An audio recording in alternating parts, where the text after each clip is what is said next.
Cette semaine, je suis assez fière de moi parce que j'ai quand même réussi à vous filmer cette vidéo et franchement, c'était pas gagné parce que je commence un nouveau boulot, je suis assez stressée et du coup, j'ai beaucoup de boulot.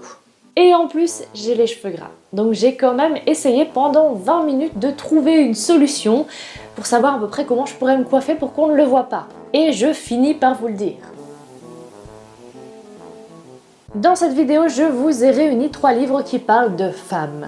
Oui, je sais, ça donne envie. On attaque le premier livre avec « Oh, vous, sœurs humaines » de Mélanie Chapuis. Le titre ne m'a pas forcément attiré au début, mais je l'ai reçu par la maison d'édition Slatkin et compagnie, donc je me suis dit que j'allais le lire. Mais surtout, j'avais envie de le lire puisque je l'avais reçu parce que j'ai entendu énormément de bien de ce livre. Pour être honnête totalement, j'ai reçu ce livre en septembre, donc il y a 4 mois. Je l'ai lu aussi il y a 4 mois.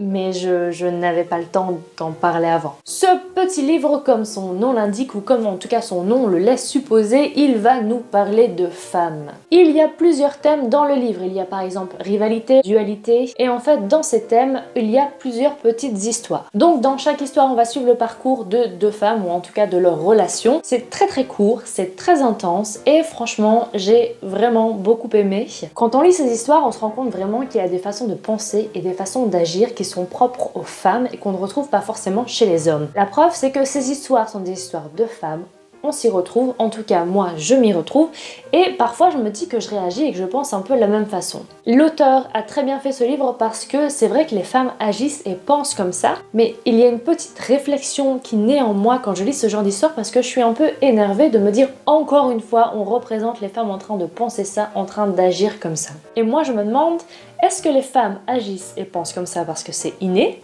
Je ne pense pas. Ou est-ce que les femmes agissent et pensent comme ça parce que finalement c'est juste un mimétisme, parce qu'elles ont vu les autres femmes, toutes les femmes autour d'elles agir et penser comme ça, et parce que finalement on leur dit qu'une femme en général pense et agit comme ça. Je pense que c'est plutôt ça. Et j'aimerais savoir ce que vous en pensez si vous avez réussi en tout cas à suivre ma réflexion. Et donc finalement ce genre d'histoire, ça rentrerait un peu dans le stéréotype. Et c'est un peu paradoxal parce que même si j'ai cette réflexion là, j'ai adoré le livre, je l'ai trouvé hyper touchant et je vous le recommande.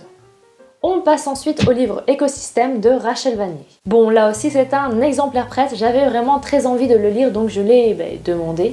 Et si vous voulez savoir pourquoi je tenais absolument à le lire, tout est ici. Dans ce livre, on va suivre Marianne qui a lancé sa start-up.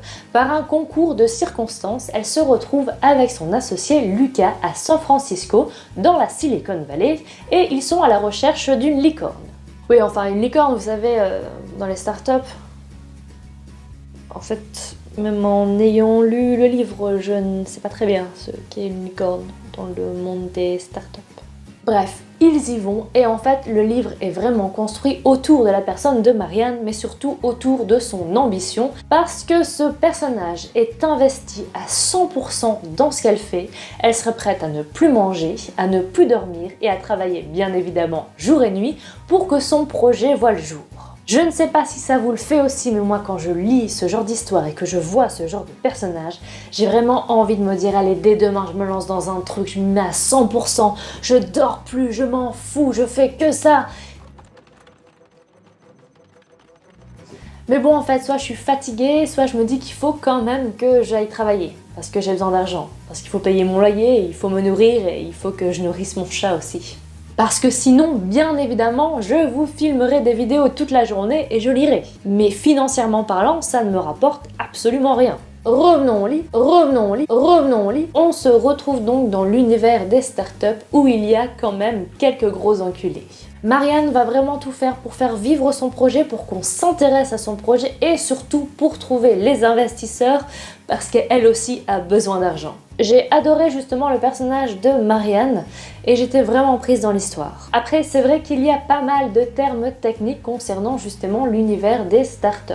Ceci dit, c'est très instructif. Moi, ça m'a pas du tout dérangé parce que je suis assez curieuse de nature et à peu près tout m'intéresse. Par contre, il y a quand même un petit détail qui m'a perturbée, c'est que tout le long du livre, j'ai attendu une information. Cette information, je n'ai pas envie de vous dire ce que c'est exactement. Finalement, le fait que j'attendais cette information m'a fait continuer le livre. Mais si vous voulez vraiment savoir, vous pouvez me le demander en commentaire. Le troisième livre, c'est Mary Stuart de Stefan Zweig. Soyons honnêtes, je n'ai pas encore fini ce livre. Mais bon, je pense ne pas trop m'avancer en vous donnant mon avis maintenant parce que ce qui importe dans ce genre de livre, c'est l'écriture. Parce que finalement, on sait déjà que Mary Stuart meurt à la fin et on sait comment. Stefan Zweig est donc un biographe et dans ce genre de livre, il est donc aussi rudement doué.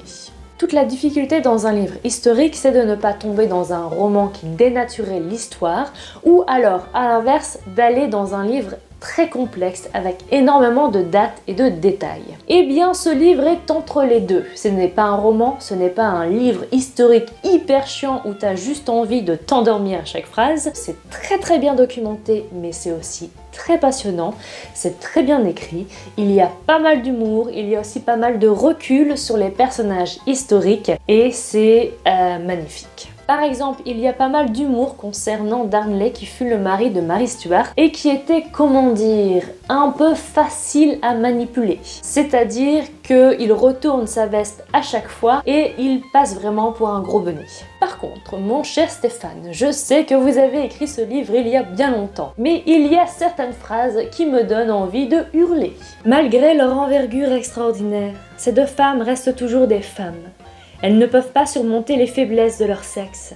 La haine qu'elles se portent, au lieu d'être franche, est petite et perfide. Placées dans la même situation, deux hommes, deux rois s'expliqueraient nettement, une fois pour tout. Et dans l'impossibilité de s'entendre, se prendraient aussitôt à la gorge. Au contraire, la lutte entre Mary Stuart et Élisabeth, c'est une bataille de chattes, où l'on rampe et s'épie en rentrant ses griffes.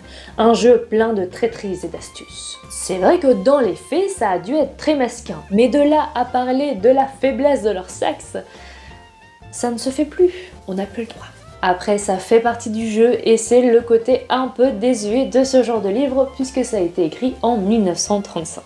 Ça reste quand même un très bon livre. Et ce n'était pas forcément gagné pour moi parce que je suis une fan des Tudors. Évidemment après avoir vu la série Les Tudors 2 fois. Et voyez-vous, je suis une fan inconditionnelle d'Anne Boleyn. Je cherche d'ailleurs pas mal de livres sur elle, si vous en avez à me conseiller. Anne Boleyn est la mère d'Élisabeth. Élisabeth, ennemie jurée de Mary Stuart. Donc c'était plutôt mal barré. Mais grâce au livre, je me suis réconciliée avec Mary Stuart. Cette vidéo est maintenant terminée et j'espère qu'elle vous aura plu. Je vous retrouve, j'espère, la semaine prochaine et en attendant, je vous souhaite une excellente journée, une excellente semaine et je vous dis à la semaine prochaine. Ciao!